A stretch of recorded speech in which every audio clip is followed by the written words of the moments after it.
Everybody, uh, it's me, CJ Miller. I'm in Shreveport, Louisiana, across the Red River from beautiful Bossier City, Louisiana. And, well, I want you to come check us out. Lots of fun things to do. But tonight, I'm going to start a new series of movie reviews because I can review movies that I've seen a very, very long time ago that I liked, and or maybe even some new ones or whatever. So I'm open to suggestions. But this one is called Up Your Alley, and it's a very uh, obscure by today, and it's 1989. Featured Linda Blair, Maury Langston, Ruth Buzzy. Ruth Buzzy is a very classic comedian. So she's totally hilarious, and Maury Langston, you may not know who he is.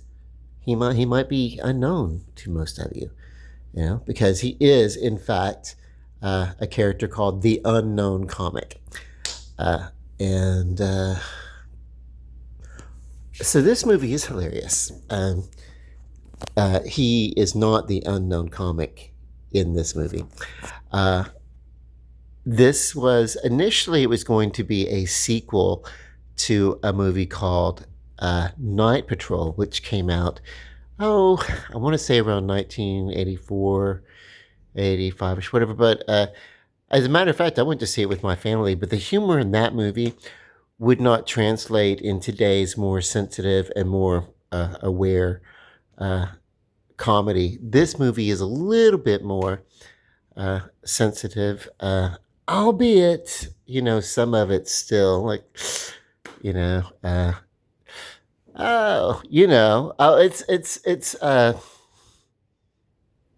this movie does not take itself serious.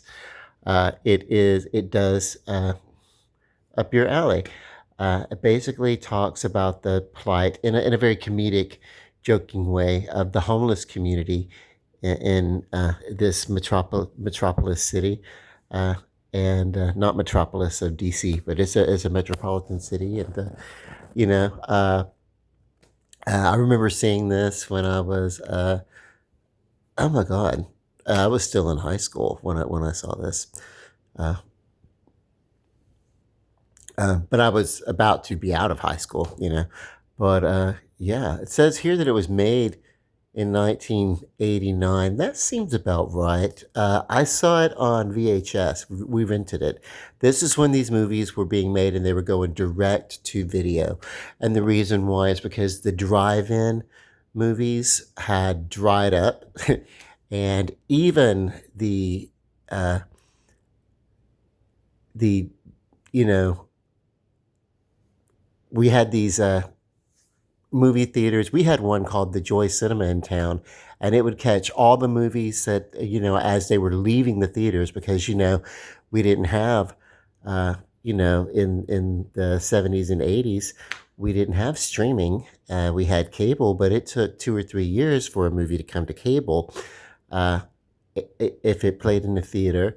And they used to, there was a whole like grindhouse kind of thing. Well, so these films, VHS, and video rentals and everything, they needed content, and so they were buying up movies, and uh, a lot of them were better quality than you would maybe get on some, you know, uh, you know, uh, than what you would get to, like on streaming services today, uh, depending upon, what the purchaser would allow to buy or whatever. It was fun. This is not a big, huge effects movie or anything like that, but it's a comedy. It's a romantic comedy. This one involves a mystery. So did Night Force, for that matter. But so the secret here is that they were going to do a secret to Night Force, but this just became a different project, a different movie altogether. So it is a spiritual sequel, but not really a sequel because it doesn't feature any of the characters, even though some of the actors are here. Uh, you know. Uh, anyway, uh, Yeah, some of the same cast, the supporting cast or the day players or something like that. This makes use of a lot of the same day players as a lot of the comedy movies that came out. Uh, and I think what happened was, and you can go back and check if you want, but in the 80s, most of the theatrical releases, they were horror movies, they were uh, big budget action movies. And so there weren't too many lead roles for females. And the ones that were out there that were good, that were quality, they were being, taken up by your, you know, there was your, Deborah Winger, uh, uh, or in the early 80s, and then there was Meryl Streep, of course, and Meryl Streep wants a role, she's going to get it. Jessica Lange had a great run. It was those you know those movies, uh, that were poignant, and had something really to say. But the movies that were for entertainment, they were, yeah, they weren't. That they were a lot of action movies, and so you were either going to be, if you were a female, you were going to be the sidekick character, the spouse of the hero, probably someone that got killed in the first reel of the movie, and you were going to be the one to be avenged or something like that. And so there were, some of these things were different. This is an era that uh, Linda Blair did. Of course, she got famous doing The Exorcist, and then she came out and she did a string of TV movies with the occasional theatrical release, but a lot of TV movie. And then what would happen is, she was just at that awkward age, where she's not quite mature enough to be, the you know romantic lead, but she's, too old to be, uh, the teenager or whatever. And what are we going to do? And she did, I think Roller Boogie was probably like one of, that last big theatrical release and everything like that. But she did uh, a movie, Hell Night, which was really good. But then after that, it was like, just about everything was like straight to video. I mean, the movie of the week thing was kind of fading out. That was a trend that happened in the 70s and throughout the 80s, where, you had your movie of the week, your special of the week and everything. And that, she did a lot of that kind of stuff. And even then, you couldn't use the same actor or actresses every week. People get burned out on that. So what happened was she transitioned to, uh, in the early 80s, the drive-in theater uh, type movie. There was which exploitation movies, basically. Is what they were, uh, which was like, crank them out, and then crank these movies out and get them on as many drive-in theater screens as possible, so people would go and they would look at the uh, double features and stuff like that. And then, of course, in the mid 80s, the drive-in theaters, they dried up because, I'm sorry, I'll turn this back on in a second. Actually, nah, I'm not really gonna play the movie while I'm talking, because I don't want my video to be like banned for like, uh, uh, what do you call, unlicensed use of somebody else's copyrighted material. But anyway, but just to have something up there. Hang on, I'm almost finished, I promise, folks. So anyway, the soundtrack of this movie was written by Dave Stewart of the Eurythmics. It was great. He was going into production by this time, and the Eurythmics, I guess, were going to be breaking that by then because a couple of years later we have Annie Lennox doing solo work and David Stewart doing a lot of production, and you know so I don't know. Yeah, they were, who knows, but anyway, uh, yeah, during the mid 80s, the exploitation movie transitioned from drive-in cinema and weekend matinees, and we had like the Joy Cinema that we'd pay $1 and we'd go see a movie. But basically the theater didn't care. You go see a movie, leave it and go right into a next theater. They just didn't care. uh, uh, but anyway, uh, yeah, the drive-in movie, the movie theaters, they kind of faded out. Those discount movie theaters and those drive-in theaters and everything, they kind of faded out with the uh, rise of VHS. And I don't know, I just thought that was going to be like a forever thing, even when they started doing DVDs. But then DVDs became like so cheap. By the time the DVDs came along, it was like they weren't like renting out DVDs. You were basically like you rented VHS. You weren't renting DVDs. You were buying DVDs.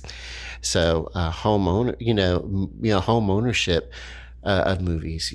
Like if the industry had just kept renting the DVDs, then the movie rental places might have stayed in business a lot longer and might have given Netflix, a better fight for their money. But what happened was the local home video store uh, got swallowed up by the big franchises. That's Hollywood, Blockbuster, Video, yeah. And some of you should be catching up to my part of the narrative, so that you know. Uh, yeah, once internet could accommodate streaming services, it was all over for that kind of stuff. But anyway, yeah, these were the movies that happened in during this time in the 80s and everything, and they were exploitation movies, B movies, that kind of stuff. But overacted, and well, in general, acting styles were much bigger. In the 1990s, a lot of television programming transitioned to a natural uh, style of acting or dialogue or whatever. And, you know, uh, less dramatic, less pretend, and became a little bit more realistic. And but overall, just I don't know. The whole style of acting changed. It became smaller, less soap opera, less melodramatic, less big. Except for the outlandish horror film or action film or something like that. But so all this stuff was these movies. Even the comedy that started coming out, these were done by people who just came off of doing a bunch of uh, B movies. So everything was just loud and big and in your face and made a spectacle and everything, even on a cheap budget. Um, but some of the other movies that I actually loved from this time period, because I loved Linda Blair because she was one of the females that they that became you know kind of a star of this kind of underground, kind of not really underground, but this B movie thing. She became like a kind of a late 1980s, what Pam Grier was in the 70s. Linda Blair kind of became that in the 1980s in the home video market with such films as Hell Night uh, kind of started it, and then there was Savage Streets that she starred in with Linnea Quigley and a bunch of girls. That's a fun one that you should check out if you haven't seen it. Savage Streets. There's oh, Chained Heat, one of the women in prison movies that Linda Blair did. She did a few of them. Red Heat. She did that movie. Now, Red Heat was meant to be a better production, a better script. You know, they did B movies. That's why they're exploitation movies, because they kind of exploited the cast a little bit. You know, but yeah, it was supposed to be kind of like a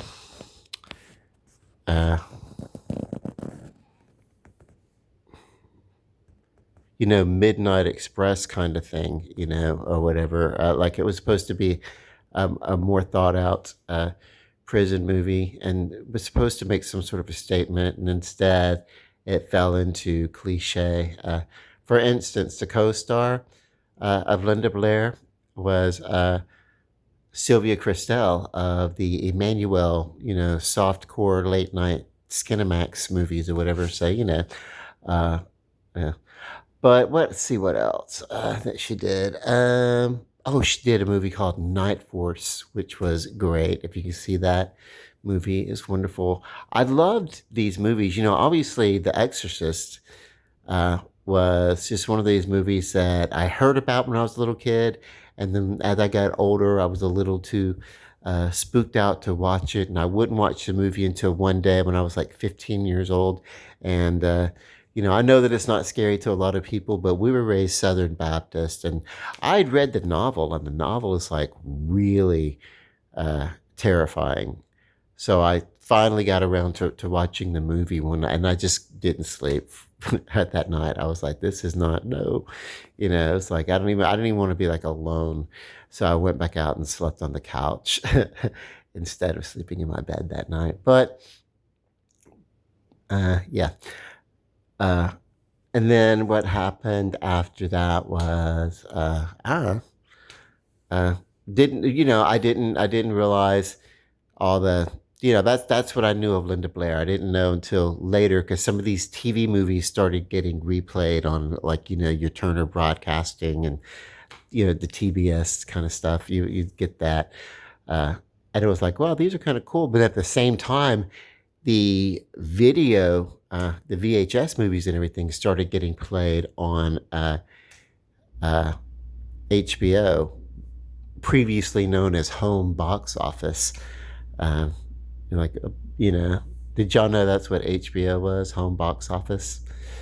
Uh, anyway, and so yeah. Anyway, I want to talk about this movie though. This movie is hilarious. So, Linda Blair is a reporter. Uh, well, and she wants to be. She wants to be. She wants her own column in a newspaper. She's dating the editor of the newspaper. Not a good look. Not a good look for the woke feminists of today, by the way. It's perfectly okay to take a jacuzzi with your boss and be like, by the way, you should give me a chance to write a column, they don't play it as if she's like uh, taking advantage of the situation or being exploited or anything like that. It's supposed to be a mutual thing, whatever. He's a little bit of a sleaze bucket or whatever, but whatever. I don't know. It's supposed to, but yeah, that's and maybe that's just a almost a verite of what women had to put up with. I don't know. I mean, did it's yeah. I don't know. One of my jobs that I was with for about 4 years, I pretty much got chased around the property for like 4.5 years trying to do my job. So I mean, I kind of feel that, uh, that sometimes you put up with some shit or whatever. But anyway, to keep working, So maybe that's just kind of, but that's the situation that she's kind of in. But she decides to he's like, oh, if you write something, maybe we'll look at it or something like that. And so she by happenstance runs into a person on the street, and then she's like, hey, why don't I buy you lunch? And they go have lunch, and he turns out to be kind of that character is played by an actor, Johnny Dark. I don't know a lot of what he's done other than like some day work, but he gets to do some stuff here. He's kind of a supporting player here, so why don't I just tur- turn the music down so we don't get intellectual and we just look at who's in it. The opening as I'm talking to keep us going. Ruth Buzzy, right? From Laugh-In, if you Rowan Martin's Laugh-In, Johnny Dark. He actually gets a kind of a credit here. Uh, uh, let's see. Special appearances by a bunch of people that we. Yakov Smirnoff was there. He was a comedian, and this was Bob Zaney's first movie. He became a pretty interesting character of a stand-up comedy circuit. This was his first movie that they say they're introducing him here. Julie Brown, red-haired Julie Brown, Homecoming Queen's Got a Gun or whatever. She's been in about she's been in quite a few movies, but three of them claimed that they were introducing Julie Brown. Uh, you know, she was in Bloody Birthday, which was an early '80s horror film. And later on, she was in Earth Girls Are Easy, in which she wrote, sang, produced, and also introducing Julie Brown.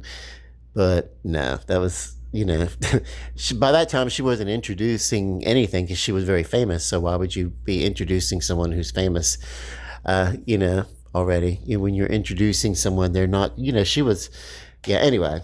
So, whatever. Uh, anyway, but yeah, Billy Zane became a quite a known funny stand-up comedy. I used to see some of his comedy specials, and he's a quite a portly individual here. Later on, he lost a lot of weight, uh, so and looked a lot different.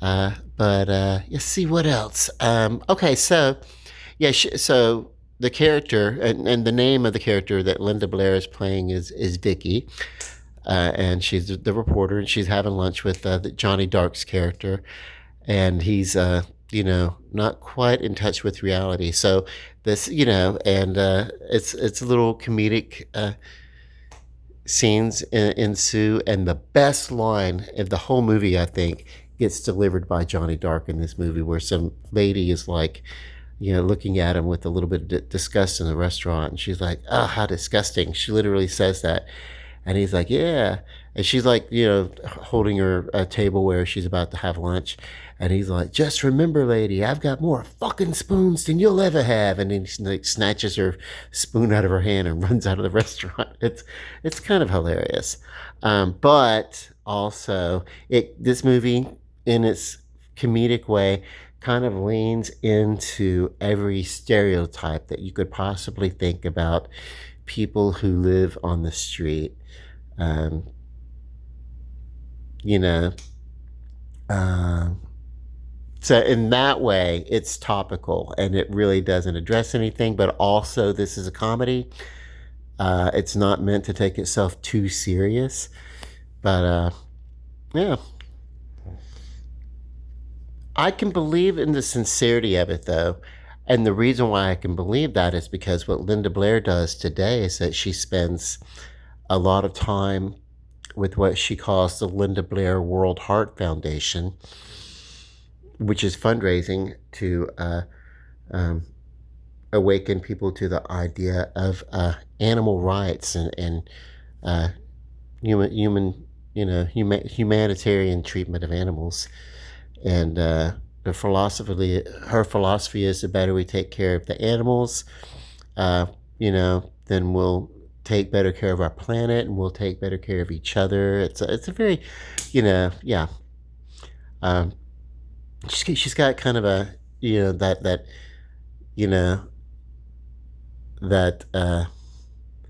1970s, early 1970s kind of hippie vibe thing kind of going on over. She's, it's really kind of cool. She's just found a way to basically transition into animal welfare as a preferred life. And she's the kind of person that if she wanted to find projects, I think the last one really that she did was the last major project. She does the occasional show up on TV here and there, but really, um, it's like I think she was doing the scariest places on earth. She was hosting that show, and all she really had to do is kind of introduce the segments. She didn't have to be a big part of it. She didn't even have to narrate it, because Zelda Rubinstein of Poltergeist fame, this house is clean. That lady, the little short lady, she did the voiceovers and the narration uh, during the show. Linda Blair just kind of did the opening and closing segments. But after that, I think what it is, she just kind of decided to do, you know, like she'd done this. There were times where she would do like 4, maybe 5 movies within a year. Uh, for this video and market, sometimes bigger parts, sometimes smaller parts, or whatever. She did some movies, going through the 90s, where she did some Australian films, and she even did like the occasional, not really showing too much. Uh, I think she did Bedroom Eyes 2, was a little bit of an explicit movie, for her part, but whatever. Uh, it was a, you know, it's an interesting career, but what it is that she just, like, I guess she decided, that she could do more and reach more, and get in touch with people more, uh, with the causes that were close to her, uh, if she didn't work in nearly as many projects as she was working in, But I've no doubt that any time, if she ever wanted to really just step back into, uh, the limelight, she'd be willing to do so. But I think the movement away from scripted TV shows and scripted projects to more uh, reality based kind of thing just doesn't appeal. I mean, when I go to watch TV, I want to be entertained. I don't, if I want to, if I want information or whatever, then I'll look at a news program or a magazine program or something like that. I don't want to, this, uh, this YouTube thing that I do is largely just kind of be myself and reach out to people, but it's not. I'm not pretending to be like you know, uh, like entertainment. I'm just like, uh, you know, yeah. It's a monologue. We got this thing. There was a movie called Videodrome, and it was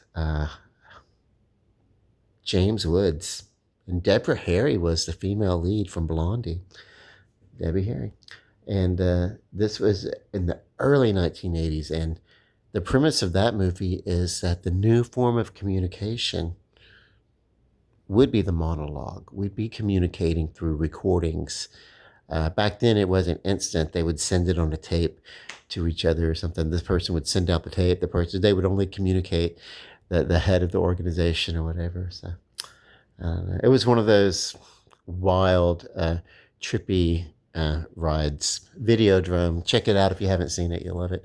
Okay, so anyway, but Linda Blair, playing the character of Vicky after that Johnny Dark incident, decides to go undercover as a street person and communicate daily with you know some people, and there are murders taking place, and she's an investigative reporter, and she's also, possibly, maybe she'll get a lead on who the murderer is. Why are they targeting street people? Is it personal, or is it just because they're vulnerable? Blah blah blah, or whatever. But it never really gets into the severity of the murders. You don't really get a sense of the murder. The murders are not the point of this movie. That's kind of like, it's kind of treated as kind of a mention. It's almost a throwaway plot point,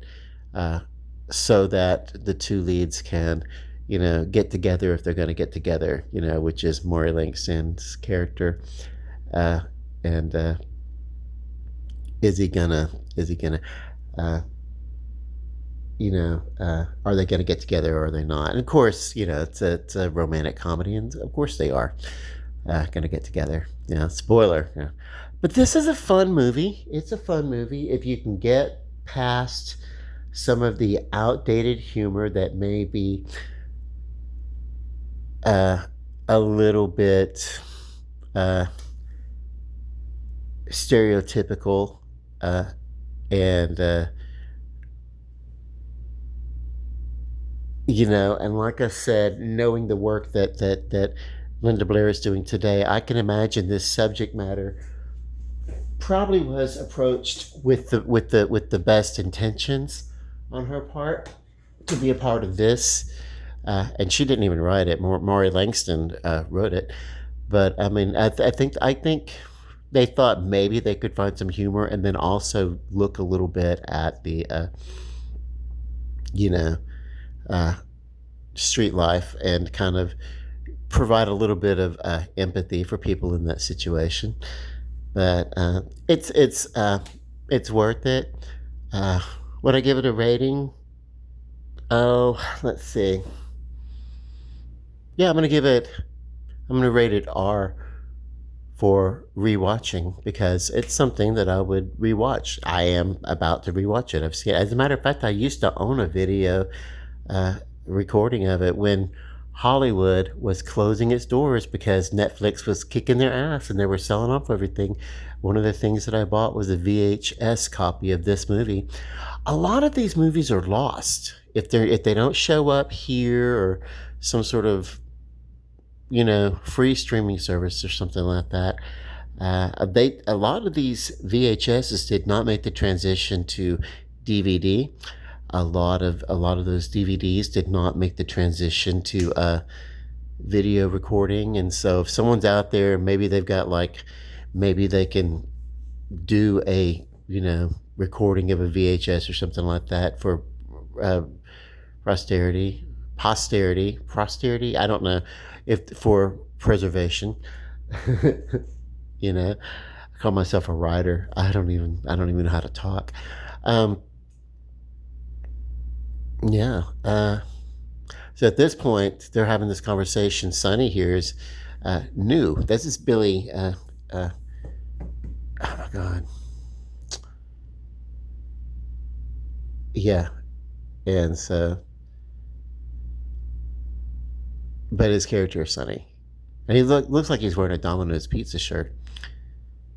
That is what their shirts look like. Anyway,